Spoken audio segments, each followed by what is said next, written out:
everybody, I'm Nick. I'm Andrew. And this is our review of Rage 2. And Andrew, before I know we have a little system that we do every time we do a review. We talk about the level design and we talk about the controls. But right off the bat, because going back to our first episode, within the first 15 minutes we had a major bug. And honestly, issues were abound throughout almost our entire playthrough of this game. Yeah, we ran into I would say, because I didn't run into any glitches in our last episode, so I would say like 8 times out of 10 you're probably gonna be facing some glitchy shit. Well, remember our last episode, there was that moment where you were talking to that woman and like the it looked like her animation just like true. bolted. That's more of it wasn't game breaking. I tell you, game breaking glitches. Yeah.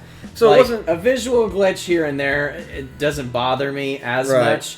A game crash glitch, that's a problem. When I don't get audio, that's a problem. Yeah. So, like, yeah, a game's gonna have those smaller issues from time to time. Doesn't matter what kind of game it is. All games have that. But this game definitely had some, especially in the beginning when you're trying to leave a good impression with a player base. That first time with the audio glitch where we didn't have any audio, it's like, well, what am I supposed to do? So that definitely hinders the positive aspects about this game, in my opinion. Yeah, and again, when you're 15 minutes into the game and immediately the subtitles go away, the audio goes away, and we come to find out that this has been an issue that has been a problem with the game since 2019 and still has not been resolved, that is a big issue. Yeah.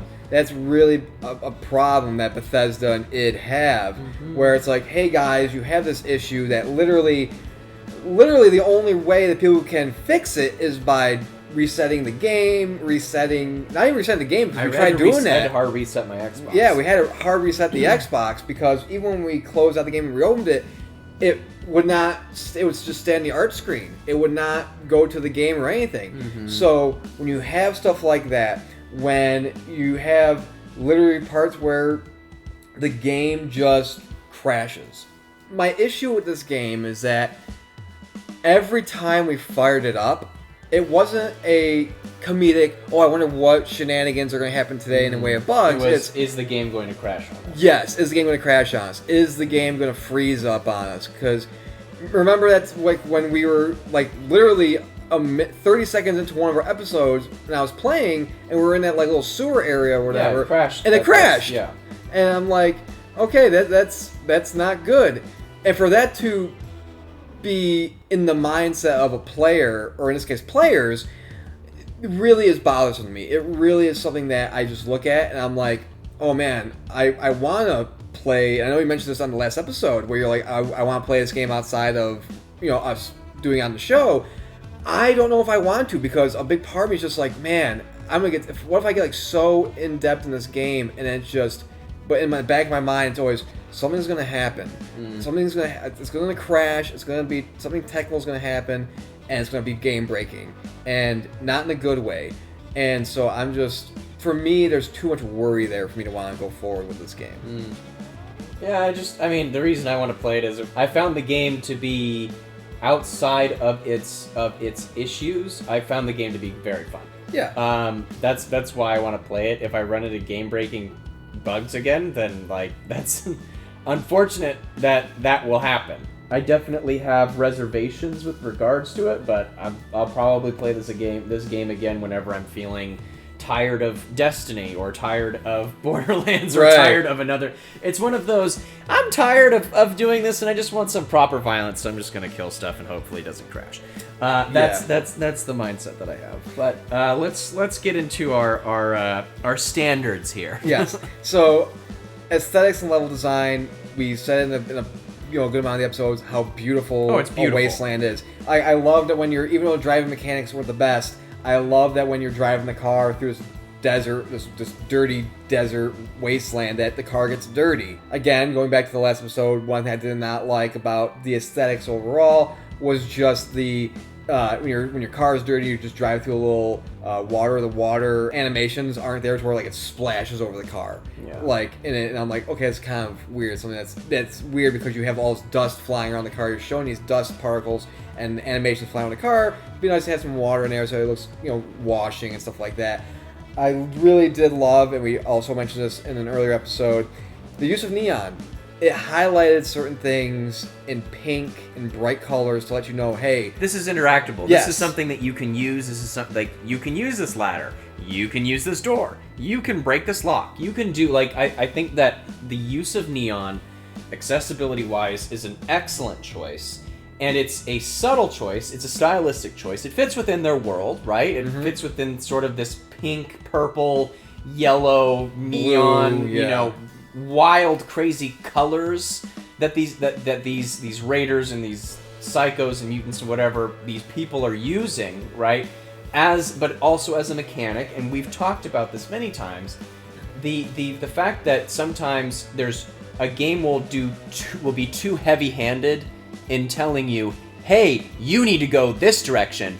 And then on the opposite spectrum, a game will not tell you anything and you have to figure it out. And I think that this game did an excellent job of being like, hey, we're going to validate that you can interact with this thing and make it believable within the world sense. Exactly. Exactly. And to build Very on well blended. And to build on what you just said too, I like that when you're driving and you choose where you want to go, whether it's It shows you where you need to go. A side mission, or it's a main mission, or a boss run, it highlights arrows on the road, so that way you're not, again, having to look at a map or having to look at some sort of small little legion in the corner that says like, hey, here's the way you gotta go. You can just pay attention to what's on the screen, because in this world, it's not like GTA where you're driving around the other traffic around stuff like that. There are people like shooting at your car. There are people trying to run you off the road to give you that like Mad Maxian type of feel where like, yeah, there are marauders, there are these mutants, there are people who are trying to just survive, and they're going to survive by, if they see a car like yours or just you driving around in their area, they're like, hey, we're gonna pay this person a nice little visit and see if we can get off their ride or if we can get off their body. And I like that. It gives you a sense of danger, but it also allows you to be more aware. The quasi-destructive nature of the environments is really good. The rocks, like when you're driving in your car and you knock over bushes or you'll hit a rock, and it's like my vehicle would definitely take that out of its position. Those small details work really well. Do I want a game that has fully destructible environments? Some things kind of need to be, for lack of a better term, set in stone. Sorry for the pun. Not sorry for the pun. You're not sorry. I'm never sorry for puns. I like that aspects of the environment felt destructive. That you could interact with them in a way that the world doesn't seem like it's just like I remember saying it feels different to have this 4x4 off-roading experience. Right? Where it feels like I really am off-roading in a a desert, right? Where I've just in games in previous games experiences in Wastelands, you'll have a bunch of metal sticking out of the ground, and it's like, I could probably knock that over with my vehicle, but you smack into it and your car just goes poof, and it just gets stuck. I think that they paid very close attention to what could be moved, what could be damaged, what could be manipulated throughout the environment. And a last thing on aesthetics, and it is a credit to id's character design or at least work.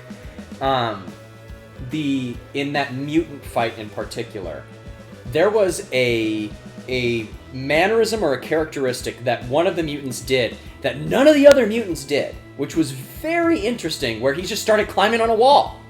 And I was like, I gotta modify my actions to, course correct for this fight. And I feel like, and this, I mean, it was something that they touted in the original Rage, that is still prevalent in this one. Kudos to them for improving on it.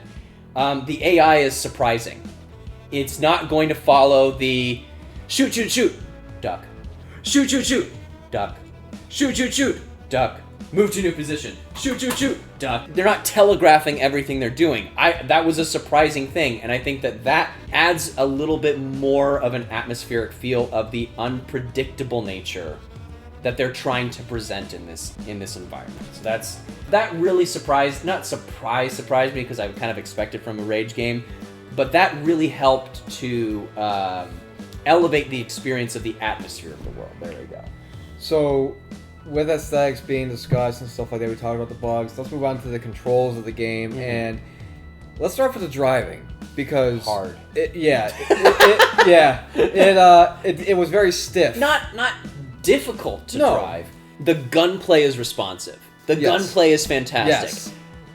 Driving, you get in that car and it's like, yeah, I feel like I'm turning my steering wheel 62 times before the vehicle's going to take a left turn. Like, you really had to push the stick. You really had to make sure that it was responding. And I don't know if maybe that was a settings thing that we could have fixed or not. I'd have to go back and look. But honestly, just from even at its base level for controls, honestly, you really need to have a much more responsive vehicles in general. You put that next to the gunplay and how you manipulated and control or modified your X and Y axis, your ups and downs. That was really great. That is an excellent thing to put in. To at least the sensitivity was really wonderful in that case. But I could see a lot of individuals who have disabilities having difficulty with the driving sections. It was not responsive.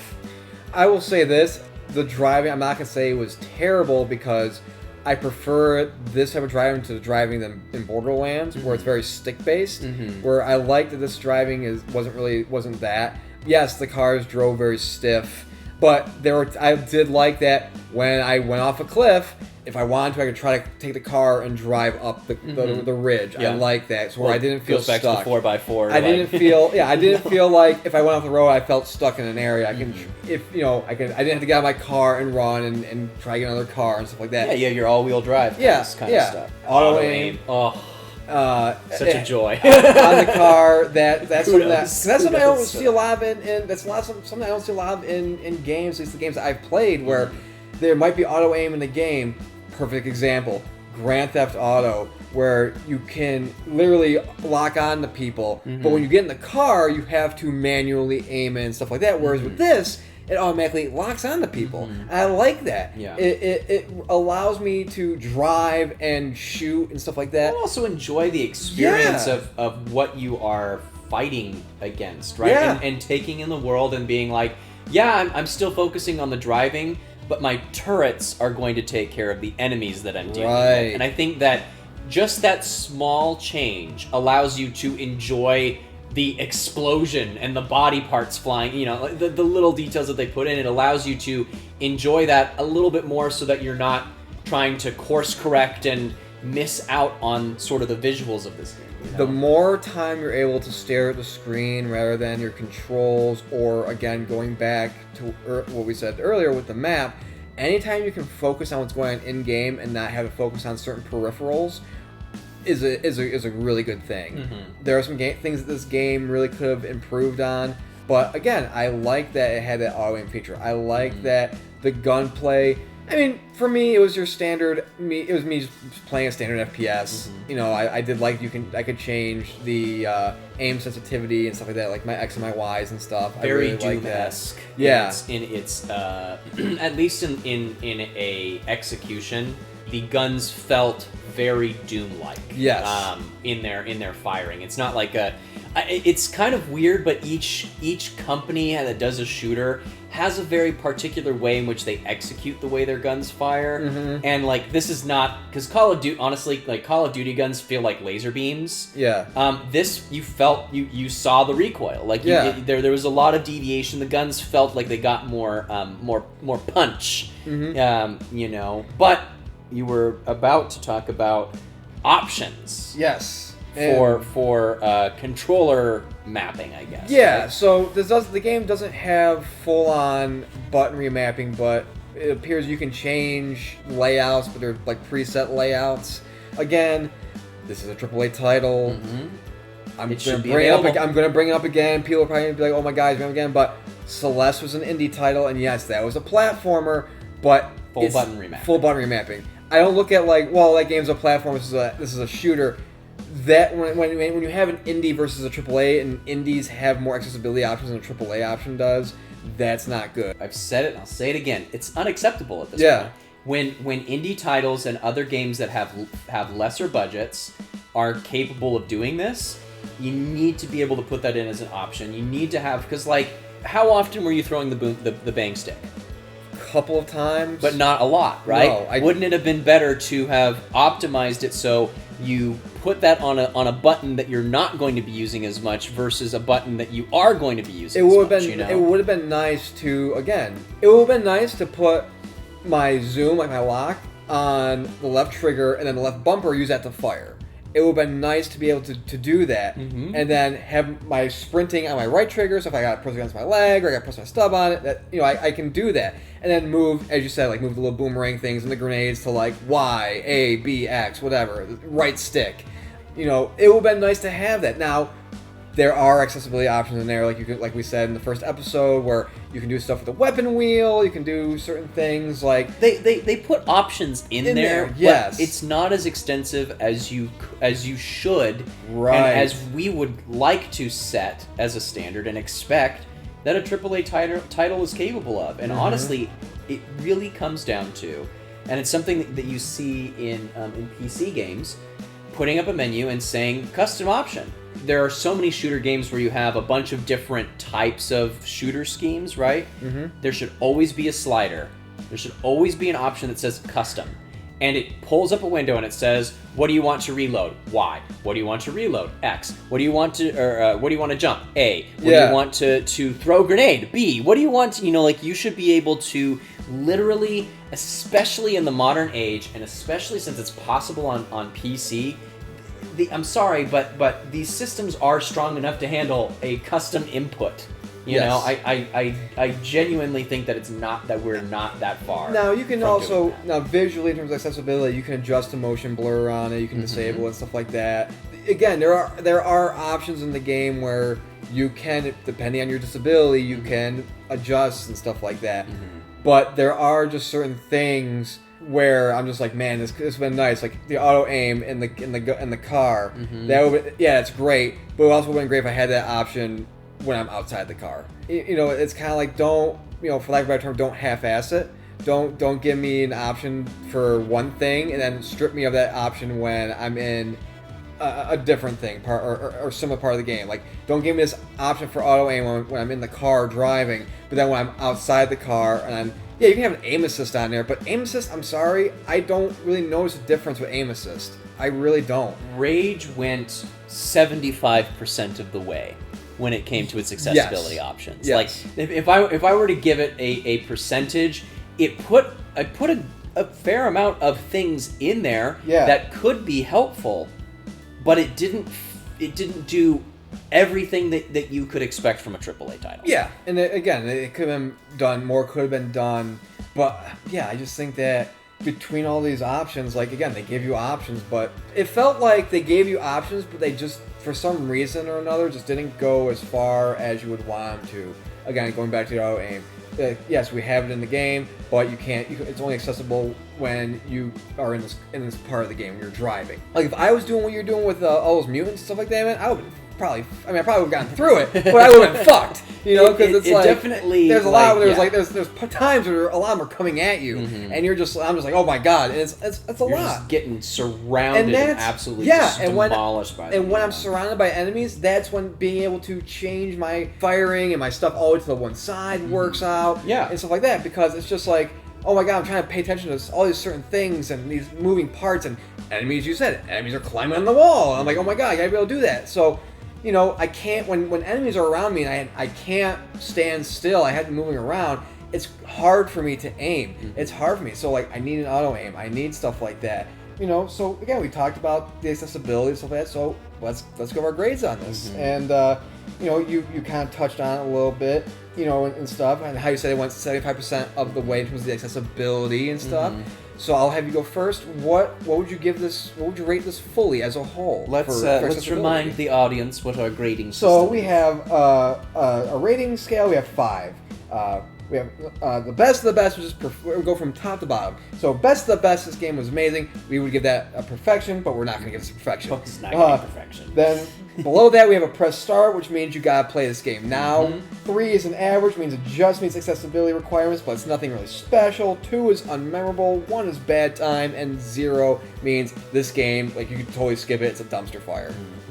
For me personally, it reaches a 3. It is an average game. It's done more accessibility-wise than some of the AAA titles that we've played.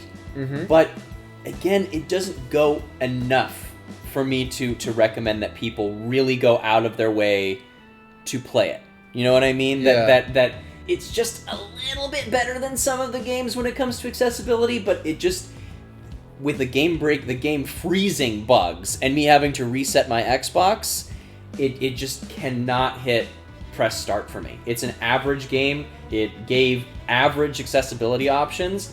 Visually, phenomenal. Love the visuals. Love great design work. Amazing design work. You guys really killed it on the visuals. But it's just, it doesn't do enough for me to warrant anything higher than an average rating. So I'm a bit torn on what I want to give. I'm stuck between 2 options.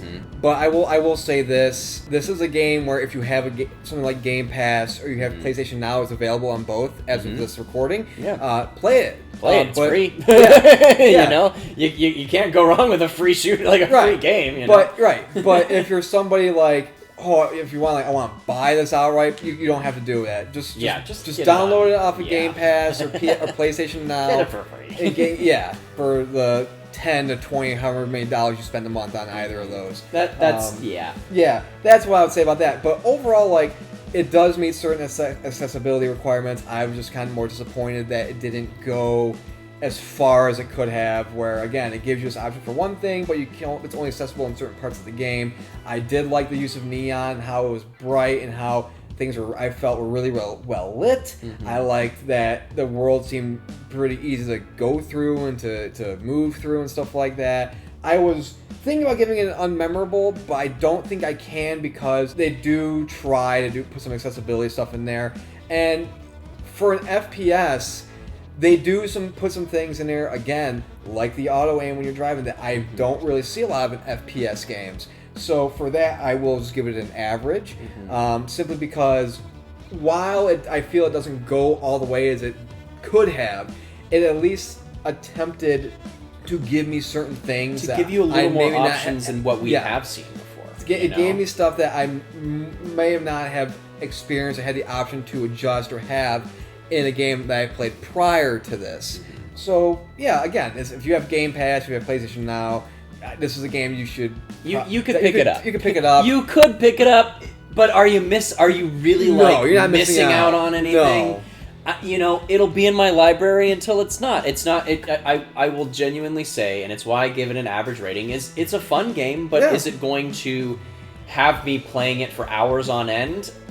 It doesn't. It's not like gravitating. It's not grabbing me as much as other games have.